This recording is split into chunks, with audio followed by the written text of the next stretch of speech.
युग में हुआ है। श्री रामचंद्र जी के समय उन्हें भगवान के रूप में कितने लोगों ने स्वीकार किया, नहीं कर पाए। उन्होंने परिचय भी दिया, कृष्ण कन्हैया ने तो कुरुक्षेत्र की धरती से अपना विराट स्वरूप लेकर परिचय दिया, तब भी कितने लोग मान पाए, नहीं मानते हैं। जब अवतार चले जाते हैं तब लोग ग्रंथों के पन्नों में ढूंढते हैं, समय रहते नहीं मान पाते। लेकिन हम सौभाग्यशाली हैं कि हमारे गुरुवर जो परिचय दे रहे हैं उसे हमने स्वीकार किया और धीरे धीरे समाज भी स्वीकार कर रहा है। एक लक्ष्य है, यह कोई अलग से कोई जाति धर्म संप्रदाय की लड़ाई नहीं है, यह समूची मानवता के कल्याण का लक्ष्य है गुरुदेव जी का। इसे गहराई से जिस दिन समझोगे, इसमें सभी जाति धर्म संप्रदाय के लोग जुड़े। सबसे पहला तो गुरुदेव जी ने धर्म बताया है कि माँ ने जातियां नहीं बनाई थी, माँ ने जीव बनाया था, माँ ने मनुष्य का निर्माण किया, सभी जीवों का निर्माण किया। कि हम आपस में कट गए, हम आपस में बट गए, कभी पद के लिए, कभी सत्य संप्रदायता की पूरे देश में लड़ाई चल रही है, कोई किसी के ग्रंथों को जला रहा है, भयावह स्थिति। गुरुदेव जी का एक लक्ष्य है सभी सुख शांति समृद्धि का जीवन जिए, लेकिन ये संभव नहीं है अभी। जब तक कुछ बुराइयों को दूर ना किया जाएगा समाज की, तब तक ये संभव नहीं है। वही हमारे भाई बहनों ने अपनी अपनी शैली में कुछ समय लेकर आप सभी को विचारधारा बताई। पूज्य गुरुदेव जी यही चाहते हैं, सर्वप्रथम नशे मांस से मुक्त चरित्रवान बनिए, भाई हो जाए बहन। शुरुआत यहीं से होती है भटकाव की।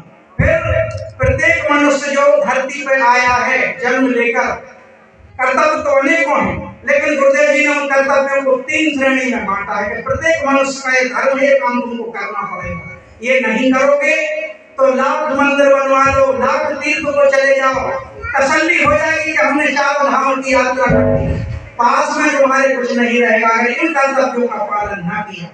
पहला कर्तव्य धर्म की रक्षा, दूसरा अपने राष्ट्र की रक्षा, तीसरा मानवता की रक्षा। ये 3 कर्तव्य हमें निभाने हैं। हमारे ग्रंथ भी बताते हैं, पर है सरस धर्म नहीं माने। आओ अपने अपने कर्तव्यों का पालन करें। फिर वो इष्ट जिन्हें तुम ढूंढने उनके धामों में जाते हो, विश्वास मानो, ये कर्तव्य निभाने के बाद उन इष्टों की कृपा तुम्हें अपने घर में प्राप्त हो जाए। ऐसा कहने का कोई तात्पर्य नहीं कि किसी एक वर्ग समुदाय की निंदा हो जाए, नहीं। मूल सत्य गुरुदेव जी ने बताया, तुम देवी देवताओं को ढूंढने, उन्हें नतमस्तक करने जा रहे हो। अगर घर में बैठकर तुमने ये साधना कर ली और गुरुदेव जी के बताए कर्तव्य निभा दिए, तो वही इष्ट तुम्हारे घर को प्रश्नों से भर देंगे। अब चलिए पूरे देश पर नजर डालें। हिंदू राष्ट्र बनना चाहिए, सनातन का झंडा ऊंचा रहना चाहिए, ये तो सब चाहते हैं। हम तो है सनातनी, ये तो है हिंदू राष्ट्र। किसी के कहने से कि किसी की सील लगने से नहीं, ये हिंदू राष्ट्र ही है, हिंदुस्तान है। बस विकृतियां आ गई, जैसे सबसे बड़ी विकृति संस्कृति। आज कितने घरों में गौ माता बनी है जिसकी सेवा होती हो, यह बनी हुई है, तो जब तक दूध दिया तो खाया, फिर कसाई को बेच दी चंद रुपए के लिए। हम सनातनी हैं? नहीं हो सकते सनातनी। गौ माता, धरती माता, भारत माता और अपनी माता, ये मातृ शक्तियां बैठी हैं। ये 4 माताएं दुखी हैं, गहराई से नजर डालना। जन्म देने वाली माता इसलिए दुखी, बेटा दारू पी रहा है, भटक रहा है, एक्सीडेंट में मृत्यु, कोई ट्रेन में कट के, कोई फांसी लगा के, कोई जहर खा के, सुसाइड, तो ये माता दुखी है। धरती माता पाप के भार से इतना कभी नहीं जितना अभी हो रहा है। भूल जाओ कितना त्रेता में हुआ था या द्वापर में हुआ, नहीं हुआ जितना अभी हो रहा है कलिकाल में। धरती माता, भारत माता आग क्रांताओं से दुखी, सीमा पर सैनिक जैसे तैसे लहू बहा के और बाहर वाले आतंकियों से अपने देश की सुरक्षा करते हैं, लेकिन भीतर से खून की तरह आस्तीन के सांप लगे तो भारत माता दुखी। गौ माता की दुर्दशा देख लो, कुछ और तत्व बताएंगे अभी माताओं को।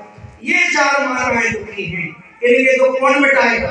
देवता आएंगे आकाश मार्ग से? नहीं, हमें मिटाने पड़ेंगे।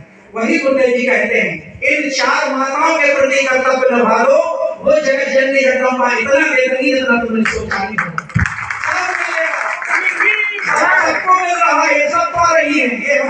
बहनें, दो बहनों ने चंदन दिए, सीता दीदी ने, मोमबत्ती दीदी ने, और बहनें बैठी उन्हें खड़ा कर दो तो भी सारा परिवार बोलती चली जाए।